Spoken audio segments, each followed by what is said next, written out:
Hey guys, Cam from Inky Knuckles here, doing our first live stream of the new year. Happy New Year to everyone. Hopefully everyone's surviving. A very tumultuous time it's been, but hope everyone's doing well. And we're back. We'll spend some time chatting comics, chatting art, and we'll be doing a lot more of these in the new year. But tonight, very special guest, the guy I'm very excited to have on, one of my favorite creators right now, artists and writer. He draws and writes his own books right now, and he's one of the most creative guys, I think, in comics right now. He's doing some amazing things. And without further ado, Mr. Jesse Lonergan. Jesse, is it Lonergan or Lonergan? Lonergan. Lonergan, okay. Lonergan, yeah. It always gets mispronounced. So it's I respond to anything. Lundgren comes up pretty regularly. Dolph. Yeah. Yeah, Lonergan. Thanks. Thanks for having me on. Yeah, for sure. We usually have Mr. Nixie here, and he kind of does a kind of artist on artist interview and conversation, and we'll do some more of those as we go. But he was a little swamped with a giant commission for someone who may or may not hop on the stream later. We'll see. But yeah, happy to have you. Big fan of your work. We've been working together briefly now, but I guess just kick it off with. I was in the comic store and I saw Hedra. I think I followed you on Instagram. Really appreciate your work. And then Hedra hit shelves, and I was, it's always a little jarring for new books and to not have any words and to go through it. And I was kind of blown away because, various segments of social media, you're only exposed to certain things. Mm-hmm. And I picked it up and I was reading through it. I'm like, this is incredible. What's going on? Why have I not heard why aren't the masses raving about this? But I think it was the same day it came out. Okay. So it took a little while, but I'm just curious what your headspace was when you went into creating that, and and give you props too. It's an amazing book. Oh, thanks. Yeah, I mean, I'm not great at self-promotion or anything like that, so that might be part of it. But I think in creating it, I feel like there was sort of this break for me where I'd done, I don't know, more alternative type comics, and sort of working in a much more grounded, reality-based type stories. Like my first 3 books were totally normal, and I guess it just got to this point where work I was doing was not where I was anymore. I was just not that interested in it, and I just was I don't know. It's I had pigeonholed myself, and I was just I just want to do a weird sci-fi comic, and I just started drawing it, and that's what became the book.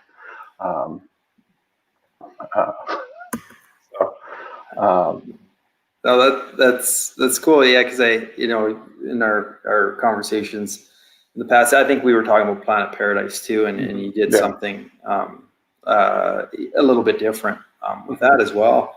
And it's really cool to see that. And I talk about this quite often, and that singular vision, singular storytelling is really great. And I don't know if this makes any sense, but I feel like with that singular vision, especially in creator-owned stuff, it feels more personal as a reader. It feels like you're talking to me, right, when you're doing those stories versus, something more mass-produced. I feel like it feels like they're shouting at a crowd, right? Yeah, with certain books. Whereas, and I don't know, I just feel like that, and especially with Hedra, because that was my first exposure to your comics work, and it just I'm always torn because I love it, but you get through it so quick. But and sometimes I find if I sit on a page too long, I'm kind of losing the flow of the story. Mm-hmm. But but now what I do is I just keep going back to it. Yeah. And keep going back to it. Oh, that's So, cool. yeah. Yeah, like I feel like it's anytime like a comic goes like wordless, like the speed of reading just like goes up. Like I mean, like I feel like it's words that sort of slow you down when you're reading a comic, and so I think you can read it very quickly, but I kind of like tried to jam enough in there that like you could you would benefit from reading it slowly, and maybe at some point it's more like a puzzle, so that you sort of have to slow down in order to understand what's happening. Um, Yeah. but yeah, and I definitely think like it's like it's not like made for everybody. It's definitely not yelling at a crowd. It's much more like I feel like it's like some people will like it. I'm sure some people will hate it. And but I think generally people will probably know very quickly which side they're on. Yeah. Like I don't think anyone who's gonna hate it is gonna like pick it up and be like surprised. Yeah. Like they're gonna see that cover, they're gonna turn the page, they're gonna be like, "Yep, I hate it." Like, uh, and but people who will be into it, who'll find it interesting, I think will find it. Well, and I think too, what I'm seeing, and it's just maybe the evolution of all of us as collectors and readers, and whatever process we go through with comics. What I'm seeing is that a lot of people I know to historically be Marvel readers or DC readers, or Batman commissioners, Wolverine commissioners, whether it's art or comics, they had an attachment to your work. And I think because we talked about the Hydra pages, and people looking to buy them, and a few people I ran across already had them. And I'm like, oh, you just beat me to the punch. And guys who I wouldn't expect, guys who were more big two centric. So I think it just speaks to how great that story was. Oh yeah. I mean, like there was like right after it came out, like a kind of like a rush on like the original pages. I still have a few that I'll be sending what I sent the commissions over.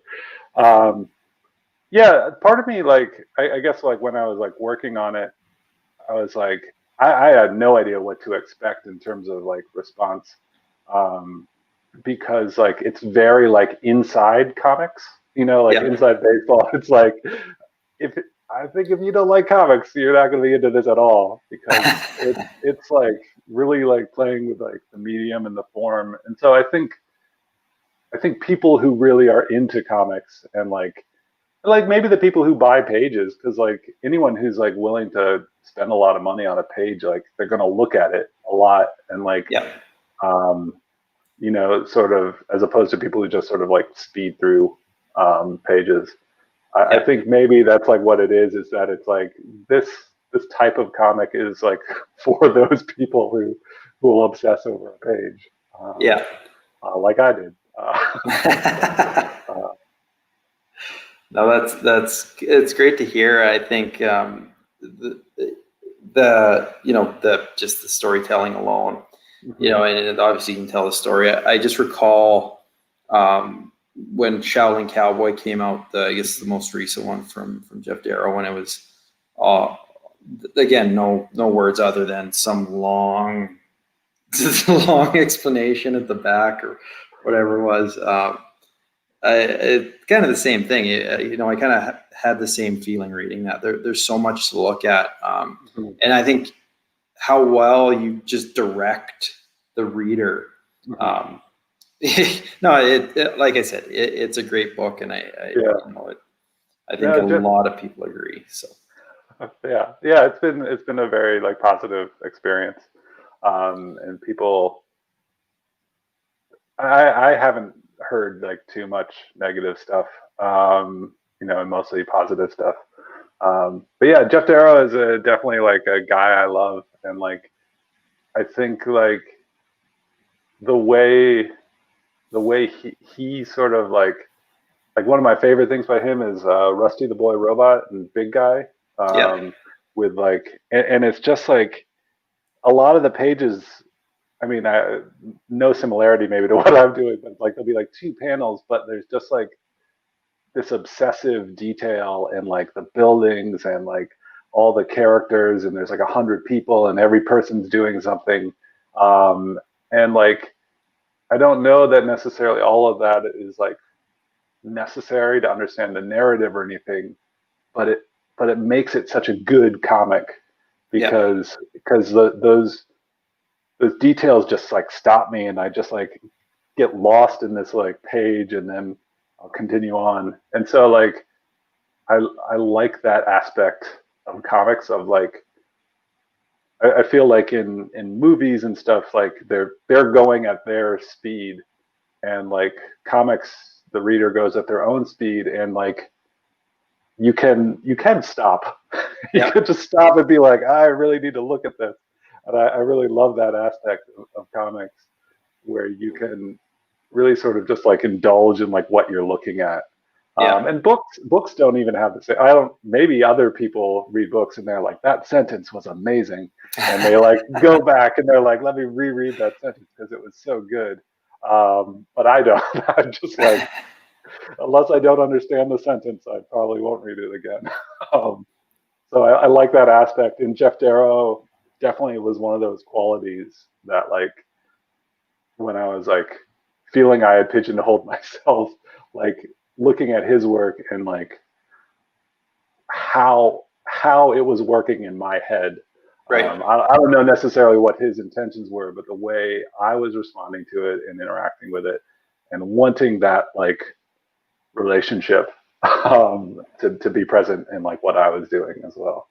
For sure. Well, and I guess, well, it wasn't just the no words used Yeah. aspect of both books, but it was just the art telling the story and the direction of every page was fantastic. Well, and we'll talk more about kind of what direction you went with Planet Paradise too. But talking about potential influence, you mentioned Darrow. Is there anyone else? Like, 'cause I feel like you're very unique in how you approach things, how you approach art. So I'm always just curious, and I think some of the folks listening to who maybe some not only some of your influences, but just some artists that maybe don't necessarily influence your work, but creators you really admire, whose work you obsess over or really like. Yeah, like I feel like sort of Chris Ware, like with Jimmy Corrigan and Acme Novelty Library, definitely like influenced um, the way like I looked at a page because he would do these like super dense, 50 panels on a page and stuff, which like I had never seen before, and sort of I feel like his earlier stuff was sort of more experimental. His more recent stuff is a little more narrative focused, but sort of that like experimental stuff. Um, and Jesse Jacobs, who's like he's much more of an indie artist. He has, I think his books are out or were out from Koyama Okay. Press, and it was really like something that I just looked at and I was like, this guy is just doing whatever he wants to do, and it's just fantastic stuff. So those are sort of like two kind of like immediate like influences. Um, Cool. let's see, things I like that I don't know if they show up. Like I really like Asterix. um, like there's there's something I just like. It's kind of like perfect, and I feel like it's actually like nothing like what I do, um, because it's like this sort of almost comic strip like, Yep. but like it's a comic that I just like. I'm always happy to see it. Um, Alex Toth or Toth? How is it? Toth? Toth? Is it I say Toth, but Toth? Rhymes with both, not with goth. Uh, um, I like his stuff. I like one of the things looking at at his stuff that I just like really, it's sort of like, I feel like nobody does it anymore, is that he was like the letterer. He was sort of everything on it, and his lettering just itself is so beautiful. Like even like his notes in the margins, when you get like you see the like raw pages, it's like those are beautiful. Like, and it's sort of that it's this whole one piece by one person for the most part, that I really like, and I don't feel anyone probably looks at what I draw and think, Well, I'm going to show our adoring fans. This is just totally off topic. Matt Lesniewski's new book, Crimson Flower, is out tomorrow, and cool. He's hand lettered it and everything too. So it's really cool. But here's the back of the page, you guys. I can't show you the actual page until it's out tomorrow, but just a little peek. But it's funny about talking about Chris Ware, just stepping back a bit, because I think I don't think he's on right now. Jason Kiem actually has a Ware original. Oh, really? And it's beautiful. It's awesome. And until recently I wasn't as much aware of Ware, but it's phenomenal. And it's interesting, your perspective on that for sure. Yeah, he's sort of an interesting artist, because like, at once he's like, super old school, but then like so like precise and neat, and like I think he's doing everything by hand, but it doesn't look like, and it's, I feel like when people criticize like Chris Ware, I feel they're just like, oh, it's just like miserable people, like sad, shy people continuing to be sad and shy. But it's sort of like, just like, I guess it's similar to like, in my mind, like Jeff Darrow, like where it's like there's so much care like being put into telling these sad people stories, like that it changes what it is. Like if you were just to like describe the plot, it just misses so much, because like you're losing all this like care on his part, and like all this like craft, and like all this work that he's putting in to say like, no, normal life is important. It's like it all matters. And like, we all live rather normal lives. I mean, some people live very exciting, dramatic lives, but for the most part, I think we wake up with alarm clocks, and we like make breakfasts that are not like super exciting. But that the amount of care that he puts into those sort of little things that he shows, I don't know, just gives it like this added depth for me. That's a good point. And I am going to just share on my screen here. I'm going to cycle through some of your art as we chat here, and some of your commission work too. Oh, is that flashing on your guys' end? Yeah, I'm getting a strobe. Jeez. Let me try that again. Good Lord.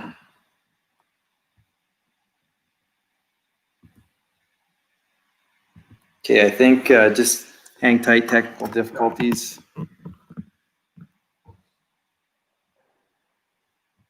One second. Sorry, folks. Yeah, and I think I agree. I've been reading Stray Bullets lately. I hadn't actually read Stray Bullets before, but I think something I've found I really enjoy in comics is some of the exploration of just relatively mundane things. And what I love about Planet Paradise is the ongoing soap opera in the background. Yeah. And I wasn't expecting it. I opened the book, and one of the scenes had, I can't remember which one it was, had the soap opera playing in the background.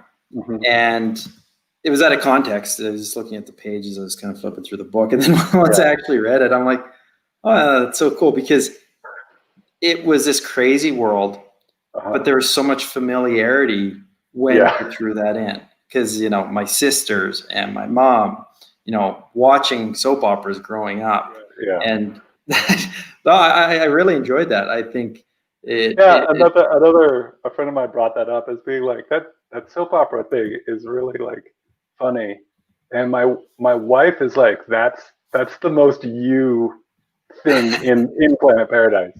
Like that is like very much like my idea of like sort of funny and weird, and she's like that's the one part that I'm like 100% in.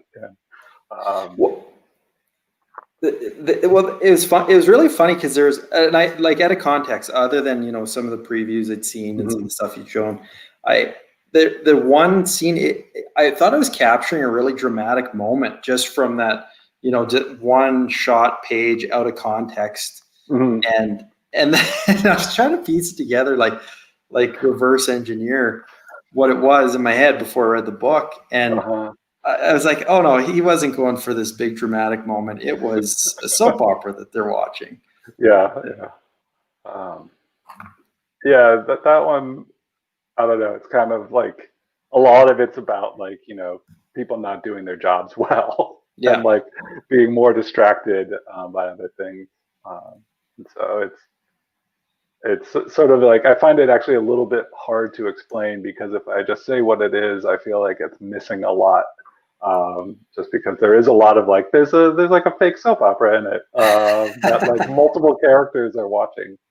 Um, so, Yeah, that I really enjoyed that. I really enjoyed Planet Paradise. oh, thanks. And obviously, it's a slightly different approach to both books. And for you guys just watching, the yeah, I've just posted some commissions and some older Mhm. stuff Jesse did. But I see Jared just came on. He's getting ready to see rock Captain America. So Yeah, I've been working on that one. That's this week. I'm working on it. Uh, it's cool. Like he ordered one of the pages, so like taking a scene from a movie and doing it as a comic book page, which is a lot of fun. Like all commissions are fun in general, but like there's sort of like when you're just doing one character, there's sort of like a limit, and just being able to add like panels and stuff and show things in different ways and sort of like play with scale. Like, if somebody ordered like an 11 by 17 commission and you just drew like a character 2 inches tall in it, I think they'd be very upset because like you know what I mean. But like if you put it in a comic book page, like you can have a big panel, you can have a small panel, like you can play a little bit more. So I'm enjoying it. no, that's great. Anyway, Jared's got his commission theme is pretty cool. So Yeah. more to see from that. So I guess, yeah, but just back to Planet Paradise. Slightly different approach. You talked earlier about you felt like you kind of pigeonholed yourself with Hedra. Do Mm-hmm. you think Oh, not um, with before or that. before Before that. Hedra? Sorry, Yeah. yeah, and that was kind of I don't want to say experimentation because obviously the Mm-hmm. result was phenomenal. Was Planet Paradise more of that, just trying to expand your horizons, or you know, was it more comfortable? I'm just curious, because my starting Lonergan point is Hedra, Yeah. so watching I, that evolution. I think like with like Planet Paradise, it's more like it's like a different kind of story, and I think like some things can work, wordless, really densely paneled, but like and people like have responded very positively, but like there's not particularly a lot of like character development. There's not like a lot of personal emotional moments in Hydra because like it doesn't really work with that form, like Yeah, and so like Planet Paradise, it's more. I feel there's more characters, you have opinions about people in it and stuff and feelings about them. And so I don't think it could be that same structure. It needs to be a little more closer, I guess, to like a normal comic. For sure. And so like it was sort of, yeah, I feel like it's always sort of an experiment for me. Like, it's just like once I've done something, I don't really want to do it again, which is probably a bad career plan. But like it's just sort of like for me, a lot of the interest is like, I don't know if this will work. I think it'll work. Maybe it'll work. I don't know if it'll work. And like, I just enjoy doing that more than doing stuff that I know will work. You know. For sure. I'm just curious on the size. You went to the smaller size of book for Planet Paradise. Was that was your choice, publisher's choice? I'm just curious what the thought process was behind that. It was my choice,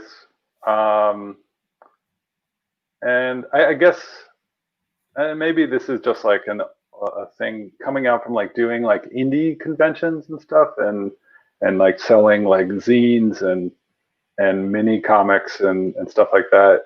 It's just like that. It's so like you want to stand out in some way, like of being like noticed, and like I guess what I've come to be is that like I'm like you need to actually, I feel like I need to actually think about the shape and size of the book that it's going to be, and like like I didn't want it. I feel like it would be misleading if I made it like the standard comic book size. Right. Like people would pick it up and then they'd open it and they'd be like, oh, this is not what I thought it was. But as soon as it's like a little bit smaller, it's a little bit more of a digest size. Like I feel that changes like the expectations. Also, if it's on a shelf, like if you're looking at like the row of books in a comic book shop, at least my clearest comic book shop, they are all exactly the same size. Yeah. Except for that one. Yeah. Which is mine. Like, and so I feel like that's part of it as well. It's just like feeling that the size would be better suited. I mean, Images is great. They let you make a lot of choices.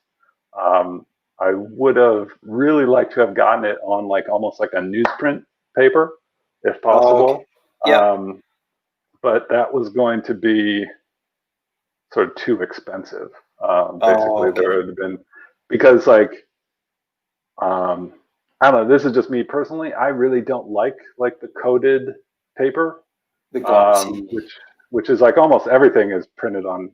Almost all comics now are printed on like coated paper, and it just feels like plastic to me. And I really love the feel of old comics. And like that's what I wanted, but I think all the printers are set up to do coated, and so to have one book go through that's on newsprint, even though like in my heart I'm like that should be cheaper, like newsprint should be cheaper. It's actually more expensive to do because it's asking for an exception and stuff. For sure.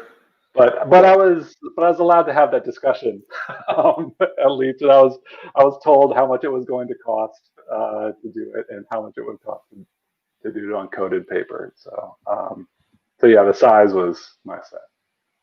Okay. Well, it's kind of cool to know that all these things you're putting into consideration, because I mean you're writing and drawing, and it's just you. Obviously editors and other people who are working, but no, it's cool. I think, and maybe it's not exclusive to art folks, but we've always read comics and we can really appreciate the details that are put in. But it's always kind of comforting to hear how much consideration is going into the story you're telling, right to the size of the book. But I mean, like it's something that like I will really like like obsess over and like really like think about and like because I guess this is maybe me now. It's like with just with the rise of like the internet and so much content being read digitally,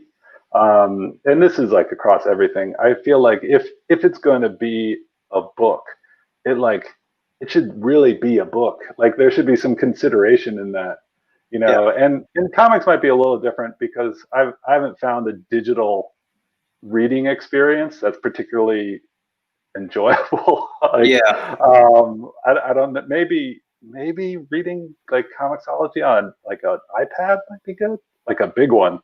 But like, but I still feel like if it's going to be printed and if it's going to be like using paper and stuff, like, and it should be a nice thing to hold.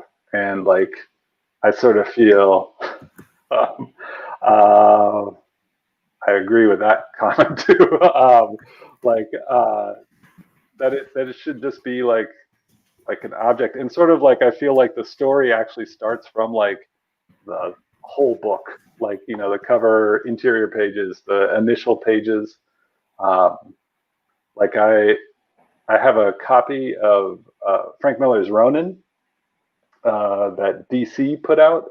Yeah. I would guess it was probably published like or printed in like 2000, 2001, 2002. And and it drives me crazy because like you're reading the comic and then you get to the last page and there's the last page back cover. Like there is nothing and it's like back cover white. Like it's just like that's no, like you need to have a few pages like just so I can like that's like the movie ends like lights, bright lights on everything. So like those are things that like will frustrate me if I look at other comics. And so it's like things I like considered. And so like Planet Paradise, I think I ended up adding like 12 pages, sort of front and back, just so it felt like it would feel the right size, For as sure. opposed to just sort of launching into the story. No, that's very cool. Sorry, I was just going back to a question Jared had, Jesse, and I talked about your influences in and outside of comics. He might not have been logged on when we were chatting. You Okay. know, Chris Ware, Toth, Darrow, but maybe just want to touch on what, if any, are your influences outside of comics. Outside of comics. Um, I mean, movies are definitely like a huge influence. And so like there's like all the like sort of like classics that I feel like Star Wars and Indiana Jones and stuff. And then I kind of like now what I find what I'll really enjoy is a movie that's kind of weird. Is like if it's not weird, I probably won't be that interested in it. Um, and so like I definitely like things like 2001 and like Solaris, like these kind of like long, boring sci-fi movies. Um, and so I would say those are kind of like the big influences. Trying to think, those I would probably say outside of comics, movies are probably the biggest influence. Um, Not so much TV. Like there have been like long periods where I haven't watched any TV, and so now with lockdown, I'm watching a lot more TV. Yeah. But my wife has watched a lot of TV, and she finds everything very predictable. Um, and I'm always surprised. I'm like, what? Oh my god, I never saw that coming. And she's just like shakes her head at me because it's so obvious. Yeah, like I like Wes Anderson. I like the first Wes Anderson movies. First three. Um, don't really like them that much. I like David Lynch a lot. Like David Lynch. There was like a documentary I watched about him that I think really like affected how I thought about doing comics. And he was asked how he got his movies made, like because his movies are so strange and so sort of like far out, but he keeps getting like, or at least at the time of the documentary, was getting funding to make these movies. And his response was, well, it's like I always come in under budget and I always finish early. And I'm like, that is really important, isn't it? And so like all like being done on time, not making a lot of problems, um, sort of like a big thing. But yeah, I love David Lynch movies. Um, yeah, all kinds of stuff. A lot of comics, though, I feel, for influences. Well, that's good. That's interesting to hear. I think, and obviously with some of like the classics, I'll see if I can find another one here. Talk about 2001 and Star Wars and Indiana Jones. Some of these single page commissions, and we are offering those guys. You can. It makes perfect sense. This is, I think, my favorite one that you did. Oh yeah, 2001. Yeah. Yeah.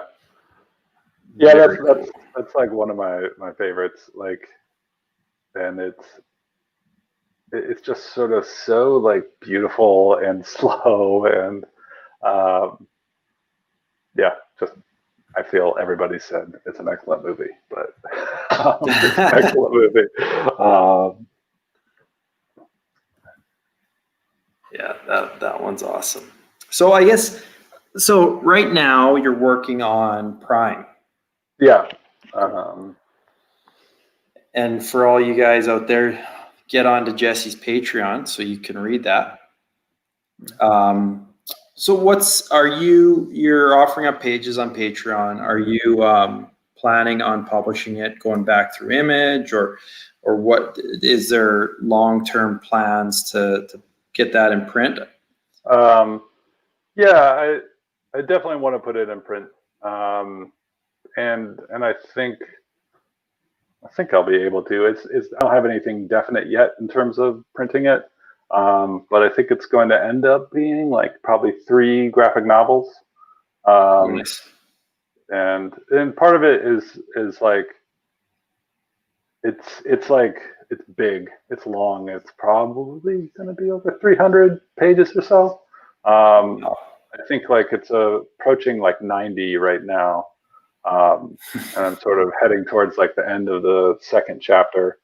And it's something I thought about possibly doing like serialized, like as like single issues, but I think the industry and like how single issues work right now, like I don't think it would work that way. Like because just sort of like sales wise, there's such a plummet. Basically like issue 1's great, issue 2's great, issue 3 not so great, issue 4 not so great, issue 5 like nothing. And so like I think it makes the most sense to do it as like 3 graphic novels. And I would like to have a publisher. It could be Image, might be somebody else. We'll sort of see.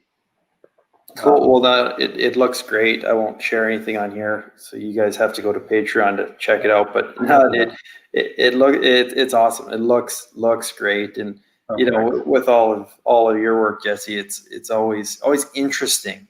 And I don't want, because you were talking about you're attracted to it has to be weird what you're watching, like you enjoy that. And not to say your books are weird, but I find it's always interesting. And I think for me and a lot of people on here, I talk to a lot of these guys about books they're reading, and it really does have to be interesting. There's so many comic readers I find are far more sophisticated with reading than a lot of people give us credit for.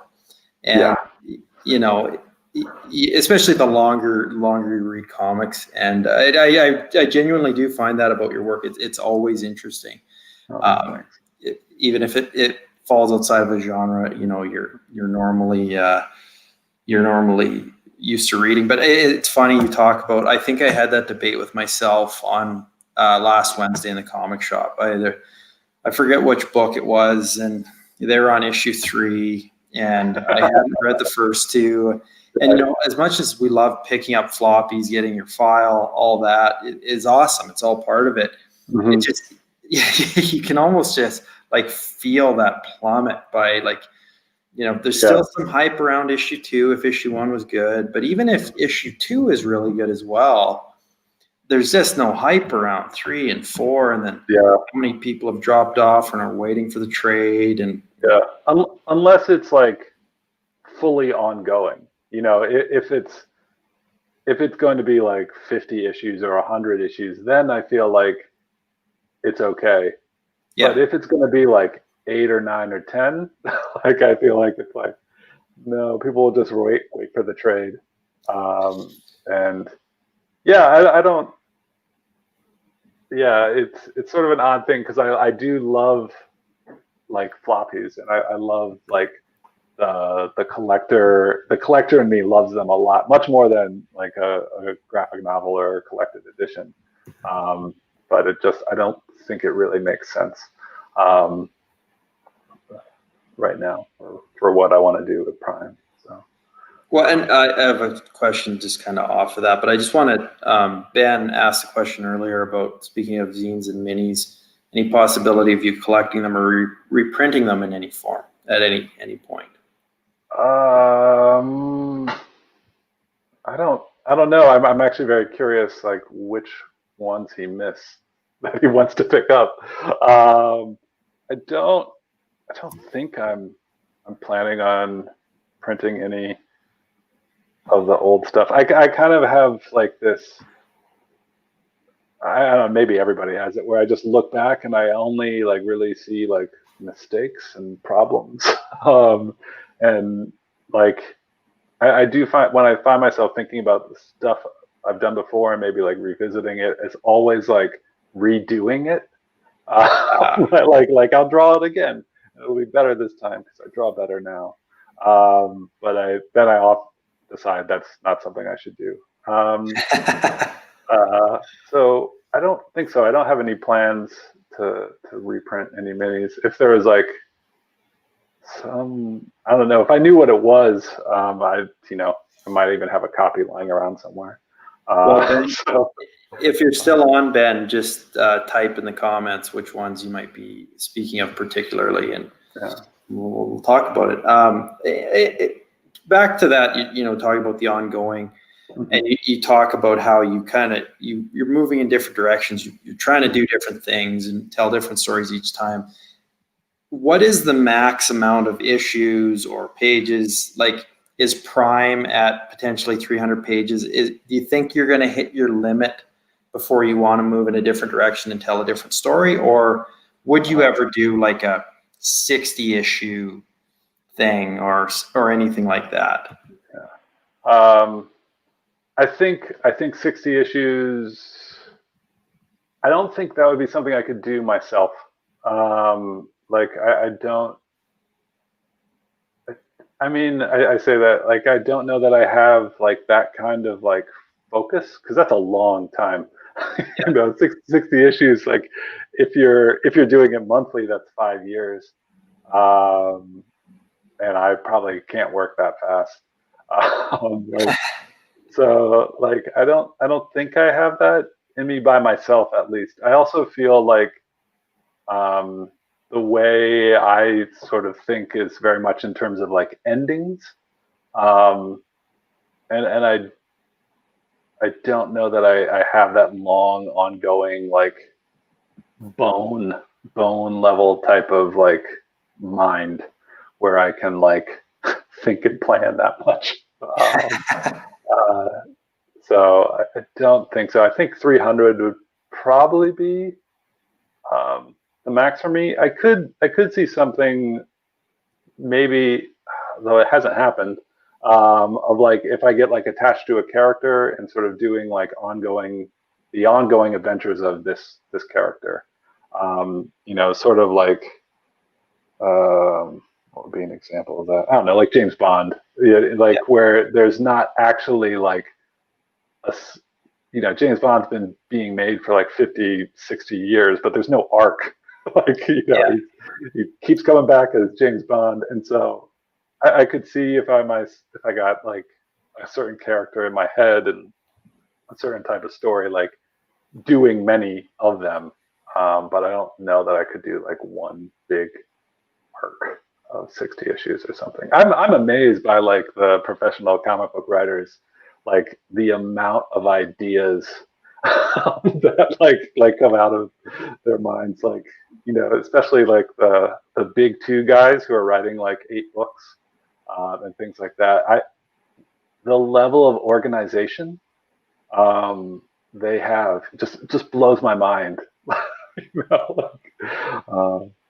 Well, and I look at a guy like Rom V, and he's got projects that aren't out yet. He's got books with DC he's working on concurrently, and Blue and Green, and they're very different books. Yeah, and very different methods. But I mean, yeah, he's one of those guys where I'm just it's mind-boggling. Yeah. How awesome that is. Ben just says it was one with race cars. Does that ring a bell? Does ring a bell. Yeah, it was called Faster Miles an Hour, and so that actually is one that I've gone back and revisited. And there's a finished version of it, and it's supposed to get published like in like sort of like a mini format, but I'm doing it with like a small micro publisher, but then the pandemic came down and everything's been put on hold. So that I hope will be available this year, but I'm not really sure. It's done. Like my part of it is pretty much done. It's just sort of like dealing with stuff. The world kind of got put on hold for a bit. But there's this race car comic that I did. I don't have any copies, but there is like a revamped version that should be coming out soon. Cool. There you go, Ben. Should be coming out this year. And did you say it was called Faster Miles an Hour? It was called Faster Miles an Hour. The current version is just called Faster, and it's sort of this goofy race car comic with like lots of like 1960s Formula One cars, and it's kind of like wacky racers almost is how I might describe it. Like where it's really, I think it's very like fun and goofy, and then it's also like sort of this vehicle just for drawing. And so like lots of like, I really enjoy drawing like cars and stuff like that. And so there's lots of like race cars. That could actually be something that I would revisit again and again. But I don't know if I could get to 60 issues. I think of like race car as like a genre, but I don't know if anybody else thinks of race car as a genre. Because I don't see anything else. Occasionally there's like a race car movie, but it's so.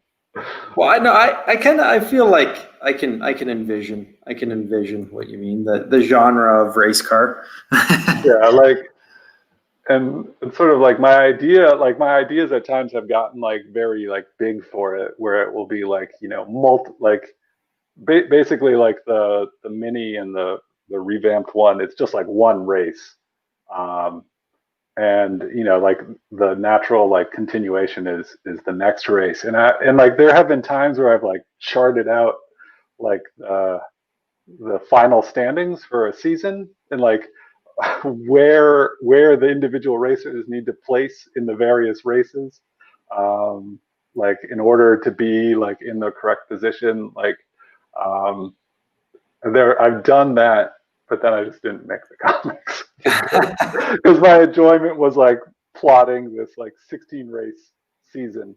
So maybe we'll see.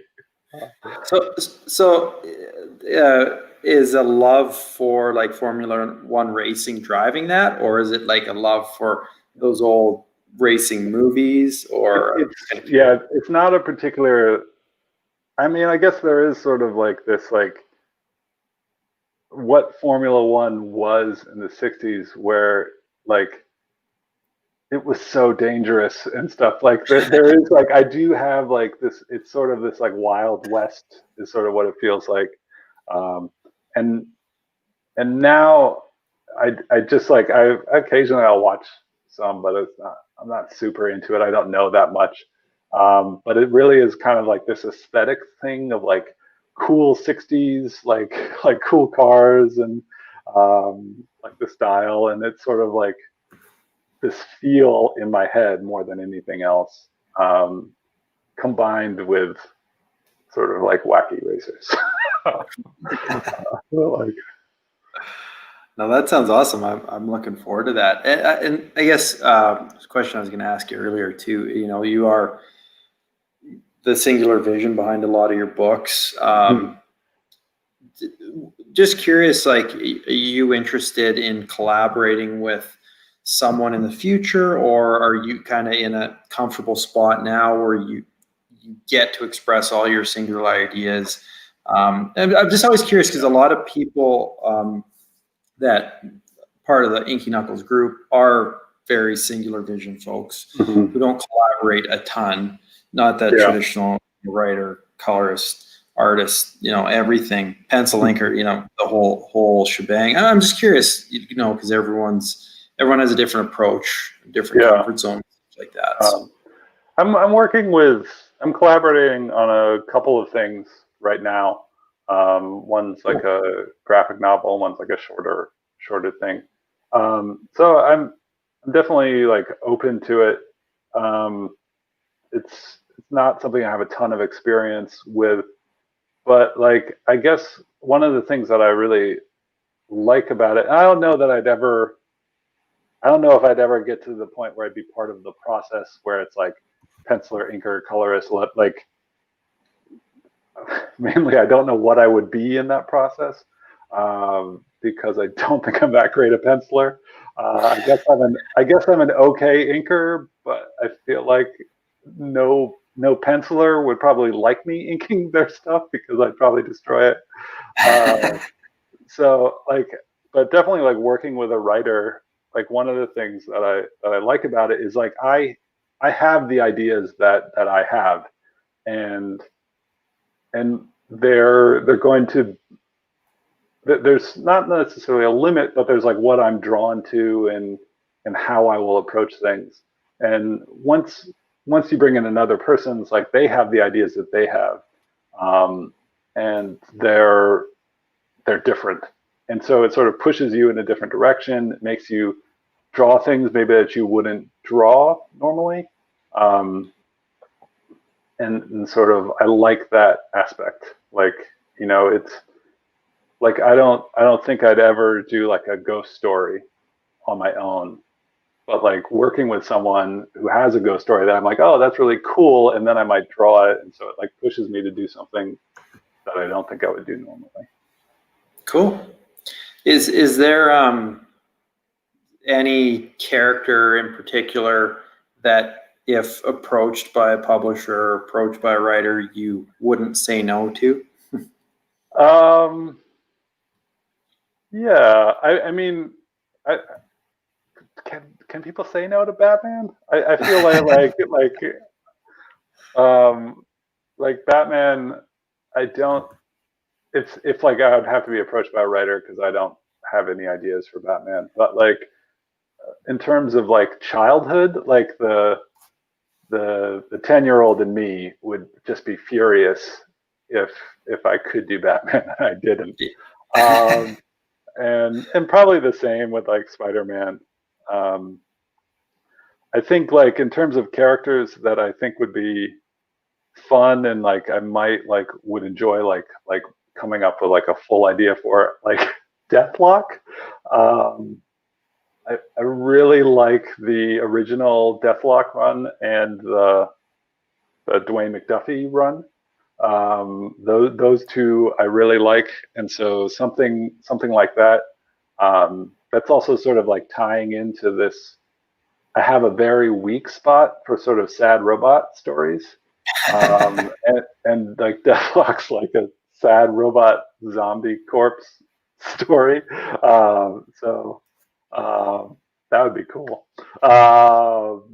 And so like Deathlock would be one. And I think Silver Surfer would also be one, just because of like the imagery, basically, for me. Like, just like he's always looked so cool, and like these cosmic stories and stuff like that. I think those would be sort of the two I'd probably gravitate towards. Well, any Marvel writers? Maybe Metamorpho would be good too. Again, that's fairly visual as well. But I like was it Ramona Fradon? Her run on it was pretty cool. Yeah. Well, back in the 60s, I think. Yeah, when the big two do decide to give some people some leeway with characters and stuff, I find the results are always really good when they do kind of instill more of a creator-owned approach and let guys run a little bit wild on the characters. Yeah, because I mean, continuity, you can always fix it somewhere along the road and let people go crazy. I mean, this is me personally. I don't care about continuity, like, at all. Like, and I think like part of, like, I love Batman, but part of the love is like, I like Adam West Batman. Like, that is fun to me, and like I watched that as like a little kid on like Sunday afternoons. It was on like some station, and that's Batman. And I also like 1989 Michael Keaton Batman, and I love the animated series. Like, and I like Wednesday Comics was great. I like all those forms, and I like that this character has gone through all these iterations, and that's part of like the fun of it, And it's the same thing with like James Bond. Like I like the different versions of James Bond. Like there's like the Sean Connery version, which is a lot of people's favorite. But personally, I like Roger Moore. Those are the ones I like the best. But I also like that you get to see like the 90s Bond. And then you get to see the 2000s Bond, and like the different versions are what I find interesting. I don't care about the continuity. Like, I don't really worry about whether something is canon or not. Like, if somebody does a good Batman story, but it doesn't really fit in canon, which I would say like The Dark Knight would be an example of that. Like, it's fine. You just read it as its own thing. So, yeah. And so I prefer those where they just let creators do whatever they want. Well, and I think, you get 60 plus years, 100 years of comics when we get to that point. Yeah, the continuity trap. It's fun, with, Peter Parker when he's in high school, but then, and I always like the Garth Ennis runs where, 60 issues or 70 issues, whether it's like Preacher or The Boys or, I guess that's not Ennis, but Jason Aaron with Scalp, then, those clear beginning and end. And they fall in, I guess, that 60, 70 issue range seems to be the sweet spot for those. But anything beyond that, my God, you got to get back to just tell stories, singular stories, go from there. Yeah, I mean, then there's like, that seems like the run for like a team in the US, but like then you get like manga where it's just like so many books. Like I don't like One Piece right now, which I've never read because I can't. It's like over 100 volumes or something. It's just like, and I'm pretty sure it's one creative team. Like, it's just like, wow, that's amazing. And I don't know how you do it. Like, just like, I'm like, feels insane. Yeah. And sorry, just got to question about this. This piece is actually available. Jesse drew it. It's a T-shirt design. Am I correct, Jesse? Yeah. I mean, I think a lot of my drawings end up being on T-shirts, but it's just sort of like, kind of wanting to jam as much stuff in as possible on this one character. My favorite is the good the guitar battle between the angel and the devil on the shoulder. Yeah. Yeah, no, this is out of all the pieces you sent, and we'll be doing another art drop soon with Jesse, so stay tuned. But this, I think this was my favorite piece that showed up. So. Oh yeah. This one, it's sort of like, I don't know, just sort of like letting my mind wander, and sort of like, sometimes I think things make sense, but then other times it's like, nah, maybe it doesn't. Like, I feel like if you, like on the left shoulder or left arm, there's sort of like this like bird wearing a Batman like cowl, like coming out on the side, and then it looked to me like he's holding a robin in his hand, which makes like, which I've forgotten about. I think that makes sense, but then I'm like, I don't know. Yeah, well, I've stared at the original for this for a while. I didn't even notice the Batman and Robin. That's awesome. That's awesome. Cycle's wondering if that's a Lego head intentionally. No, I don't think it was intentionally. Just sort of a robot head with a birthday cake on top. Birthday cake, yeah. Awesome, Jesse. Well, we're kind of at that hour point. We'll kind of keep it short and sweet. Really appreciate you taking the time, and we're, schedule permitting, definitely love to have you on again. That was great. Curious, so just kind of as we go, any reading recommendations you might have right now, or anything you're currently reading? I'm not great for that sort of thing, because I don't read like contemporary stuff. I do. It's not that I don't. It's like, I might be recommending something like from 5 years ago. So like, that's okay. Recently the Thor, the Jason Aaron, Michael Del Mundo, those I've been reading, and I like and enjoy. What else did I recently read? I recently reread, because I got the commission. I've got out my old Barry Windsor Smith Weapon X, Nice. and like that. I meant just to look at it for like reference, just be like, how did he do this stuff? And I just got sucked right in, and just ended up rereading the whole thing again, and I enjoyed that a lot. Seeds, is it The Seeds? Seeds. David, is it Aja? Is it Aja? Yeah. I've said 17 different variations of it, but he's awesome. I like that. Yeah, he's fantastic. That, I mean, his Hawkeye run is definitely like an influence as well. So yeah, I liked Seeds. I think those are sort of the main things I've been reading recently. It's always a mess though. Like I feel like I pick things up and then I put them down, and it's not that I put them down because I don't like it. It's just like something happens, and then I pick something else up. So nothing's in order, and I might be catching up on something that's like 20 years old. I've been doing. How do people keep up? There are those like people. Maybe you're one of those people who like all the books. Like it's just like they know, like, and they've read and they have like opinions about them. And I'm like, where do they find the time? And I'm definitely not one of those people. I'm so far behind on reading, and I love it, and I squeeze in as much as I can. But you know who is like that? And I don't know if you know him at all, but Riley Rossmo. No, I don't. Riley's he's on Harley Quinn right now. He's from Calgary, and he has read everything. And anytime I'm curious about something, I'll message him. Or half the times, well, pre-COVID, you'd go into the comic store, and he was there picking up books, and he's pulling stuff off the shelf, showing me. He's read everything. It is crazy. I don't know how they do that.